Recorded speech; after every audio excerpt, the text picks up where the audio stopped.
సినీ నటులు రాజకీయాల్లోకి రావడం ఇప్పుడే కొత్తేమీ కాదు. ఎప్పటి నుంచో వస్తోంది ఈ ఆనవాయితీ. అంతేకాదు సినీ నటులు రాజకీయ పార్టీలు పెట్టడం కూడా కొత్తేమీ కాదు. ముఖ్యంగా తమిళనాట ఈ ట్రెండ్ మొదటి నుంచి వస్తోంది. నాటి అన్నాదురై నుంచి నేటి రజనీకాంత్ వరకు చాలా మంది నటీనటులు వెండితెర నుంచి రాజకీయాల్లోకి వచ్చిన వారే. దక్షిణ భారత్ లో తమిళనాడు తర్వాత ఆ స్థాయిలో సినీ కళాకారులు రాజకీయ పార్టీలు పెట్టింది తెలుగునాటే. ఎందరో అగ్రశ్రేణి సినీ నటులు రాజకీయ రణరంగంలోకి వచ్చి రాణించారు. వెండితెర మీది పాత్రలే కాకుండా తెర నుంచి బయటకు వచ్చి ప్రత్యక్ష రాజకీయ పాత్రల్లో రాణించారు. ప్రధానంగా దక్షిణ భారతంలో సినిమాలు రాజకీయాలు అవినాభావ సంబంధం కలిగి ఉన్నాయి. సినిమా రాజకీయం ద్వారా విజయాలు పొందిన వారున్నారు. అనుకున్నంత ఆదరణ పొందలేక రాజకీయాల నుంచి తప్పుకున్న వారు కూడా ఉన్నారు. దక్షిణ భారతంలో కొంతమేరకు రాజకీయాల్లో సినీ తారలు ఎక్కువ విజయాలు సాధించారు. ఉత్తర భారత నటులు కూడా విజయాలు పొందారు. కానీ కొందరు మాత్రం అంతగా రాణించలేక అపజయాలు చవిచూశారు. వీరిలో అమితాబ్ బచ్చన్, చిరంజీవి, విజయకాంత్, ఆర్ శరత్ కుమార్, శివాజీ గణేశన్ మొదలైన వారున్నారు.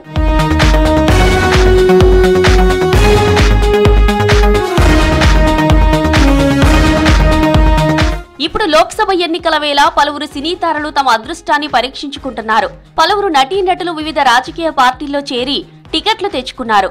కంగనా రనౌత్ ఈ పేరు తెలియని వారంటూ పెద్దగా ఉండరు. బాలీవుడ్ లో ఫైర్ బ్రాండ్ గా పేరుగాంచిన కంగనా రాజకీయాల్లోకి అరంగేట్రం చేశారు. ఓవైపు సినిమాలో నటిస్తూనే రాజకీయాల్లోకి అడుగుపెట్టారు కంగనా. తాజాగా బీజేపీలో చేరిన కంగనా టికెట్ దక్కించుకున్నారు. హిమాచల్ ప్రదేశ్ లోని మండి నుంచి ఎంపీగా పోటీ చేయనున్నారు.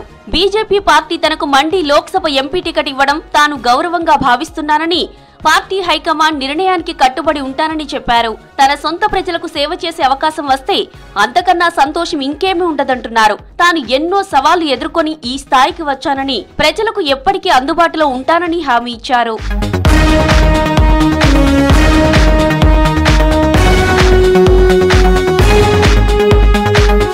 గతంలో కంగనా చేసిన ట్వీట్ ఒకటి ఇప్పుడు వైరల్ గా మారింది. పేదరికం, సమస్యలు, నేరాలు లేని హిమాచల్ ప్రదేశ్ నుంచి తాను పోటీ చేయబోనని, ఒకవేళ రాజకీయాల్లోకి వస్తే సమస్యలున్న రాష్ట్రం నుంచే పోటీ చేస్తానని గతంలో ఎక్స్ లో చేసిన పోస్టులో కంగనా తెలిపింది. అక్కడి సమస్యలను పరిష్కరించి రాజకీయ రంగంలోనూ రాణి అవుతానని చెప్పుకొచ్చింది.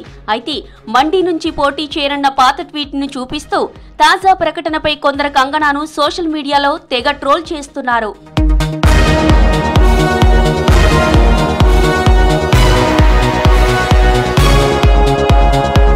బాలీవుడ్ లో తన నటన పాత్రలతో విమర్శకుల నుంచి ప్రశంసలు దక్కించుకున్న కంగనా ఏకంగా 15 నేషనల్ అవార్డ్స్ ను తన ఖాతాలో వేసుకున్నారు. తాజాగా కాంగ్రెస్ నాయకులు సుప్రియా శ్రీనేత్, హెచ్ఎస్ అహిర్ కంగనా టార్గెట్ గా సోషల్ మీడియాలో చేసిన ఒక పోస్టు తీవ్ర దుమారం రేపింది. ఈ ఘటనపై జాతీయ మహిళా కమిషన్ సీరియస్ గా స్పందించింది. సుప్రియా శ్రీనేత్, హెచ్ఎస్ అహీర్లపై చర్యలు తీసుకోవాలని ఎన్నికల సంఘానికి లేఖ రాసింది. మరోవైపు ఈ పోస్టుపై తీవ్ర దుమారం చెలరేగడంతో శ్రీనేత్ తన ఇన్స్టాగ్రామ్ ఖాతా నుండి అభ్యంతరకరమైన పోస్టును తొలగించారు. గత కొన్నేళ్లుగా బీజేపీకి, మరీ ముఖ్యంగా ప్రధాని నరేంద్ర మోదీకి పూర్తి మద్దతు తెలుపుతూ వ్యాఖ్యలు, పోస్టులు చేస్తున్న కంగనా మొత్తానికి బీజేపీలో చేరి మండి టికెట్ సాధించుకున్నారు.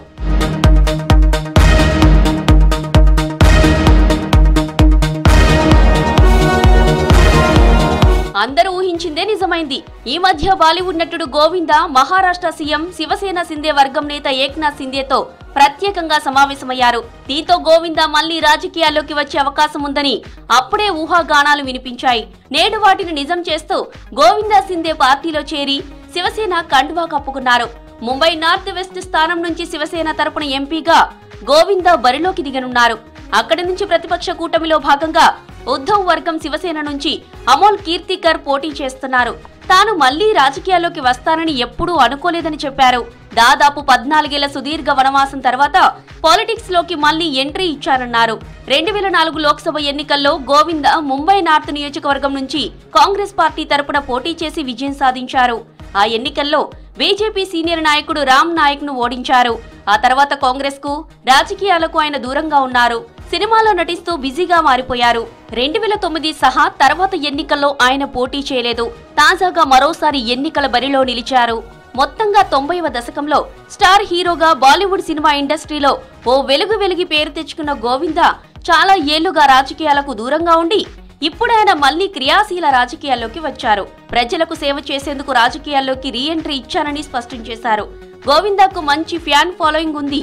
లోక్సభ ఎన్నికల వేళ ఆయన శివసేనలో చేరడం ఆ పార్టీకి బూస్టింగ్ ఇచ్చినట్టు అవుతుందంటున్నారు రాజకీయ విశ్లేషకులు.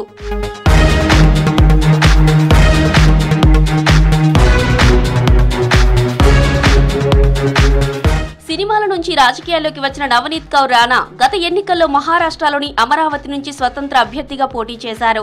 శివసేన నేత ఆనందరావు అజ్దుల్పై ఎంపీగా గెలిచి లోక్సభలో అడుగుపెట్టారు.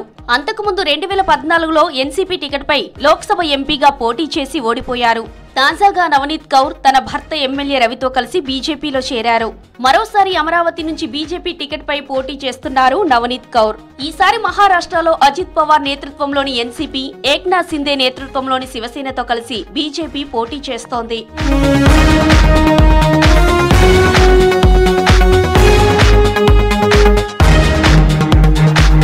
మహారాష్ట్రలో శివసేన, ఎన్సీపీ, కాంగ్రెస్ ప్రభుత్వమైన మహావికాస్ అఘాడీ అధికారంలో ఉన్న సమయంలో ఆ ప్రభుత్వానికి వ్యతిరేకంగా ఎంపీ నవనీత్ కౌర్ తో పాటు ఆమె భర్త ఎమ్మెల్యే రవి పోరాడారు. ముఖ్యంగా హనుమాన్ చాలీసా వివాదంతో దేశ రాజకీయాల్లో ఫేమస్ అయ్యారు. వీరిద్దరూ ఉద్ధవ్ ఠాక్రే నివాసమైన మాతోశ్రీ ముందు హనుమాన్ చాలీసా పఠించడం అప్పుడు సంచలనంగా మారింది.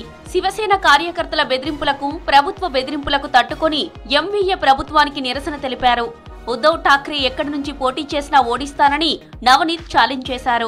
ఈ పరిణామాల తర్వాత నుంచి బీజేపీకి సన్నిహితంగా వ్యవహరిస్తూ ఆ పార్టీలో చేరారు.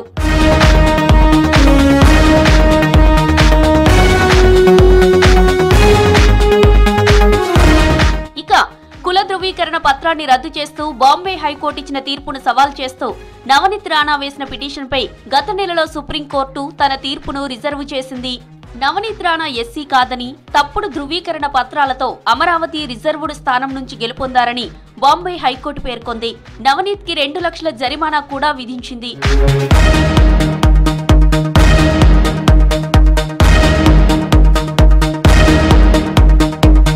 2019లో జరిగిన లోక్సభ ఎన్నికల్లో 4 స్వతంత్రులు గెలిచి పార్లమెంటుకు చేరుకున్నారు. వారిలో నవనీత్ రాణా కూడా ఒకరు.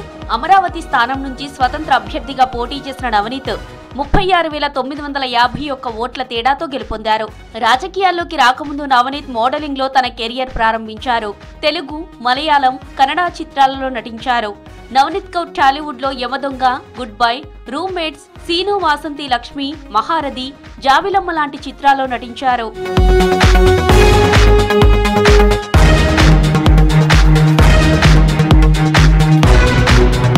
టీవీ సీరియల్ రామాయణంలో శ్రీరాముని పాత్ర పోషించి ప్రేక్షకులను అలరించిన నటుడు అరుణ్ గోవిల్ యూపీలోని మీరట్ లోక్సభ స్థానం నుంచి బీజేపీ తరపున బరిలోకి దిగారు. అరుణ్ గోవిల్ కి స్టార్డమ్ తో పాటు మీరట్ తో అనుబంధం కూడా ఉంది.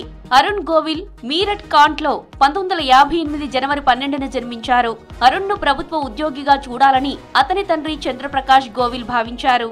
అయితే అరుణ్ నటనా రంగంలోకి ప్రవేశించారు. 17 ఏళ్ల వయసులోనే అరుణ్ గోవిల్ ముంబైకి వెళ్లి నటునిగా అవకాశాల కోసం ప్రయత్నించారు. 1977లో హిందీ సినిమా పహేలీ సినిమాలో అరుణ్ కు అవకాశం దక్కింది. అయితే అరుణ్ కు రామాయణం సీరియల్ ఎంతో పేరును తీసుకువచ్చింది. అరుణ్ పోషించిన రాముని పాత్ర ప్రేక్షకుల హృదయాల్లో నిలిచిపోయింది. ఆయనను సాక్షాత్తు రామునిగా చూసిన వారు కూడా ఉన్నారట.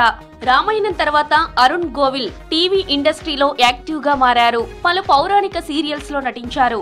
ఇప్పుడు మీరట్ నుంచి లోక్సభ ఎన్నికల బరిలోకి దిగిన అరుణ్ గోవిల్ భవితవ్యాన్ని కాలమే తేల్చి చెప్పనుంది.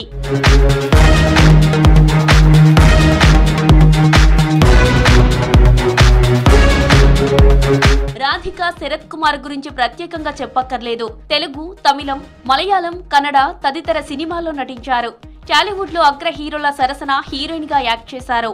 అంతేకాకుండా రియాలిటీ షోల్లో న్యాయ నిర్ణేతగా పలు టీవీ సీరియల్స్ లో నటించి మెప్పించారు.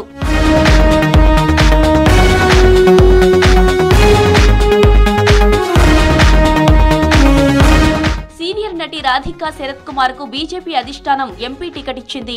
ఆమె తమిళనాడులోని విరుధునగర్ నుంచి పోటీలో నిలిచారు. ప్రస్తుతం Radhika rat and media works India limited సంస్థకు మేనేజింగ్ డైరెక్టర్ గా ఉన్నారు. రాధిక భర్త నటుడు ఆర్ శరత్ కుమార్ తన పార్టీ ఆల్ ఇండియా సమత్వ మక్కల్ కడ్చీని ఈ మధ్య బీజేపీలో విలీనం చేశారు.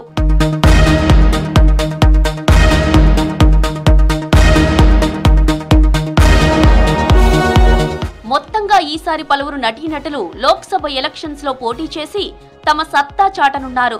సినిమాల మాదిరిగా రాజకీయాల్లోనూ విజయం సాధించి ప్రజలకు సేవ చేయాలని కోరుకుంటున్నారు.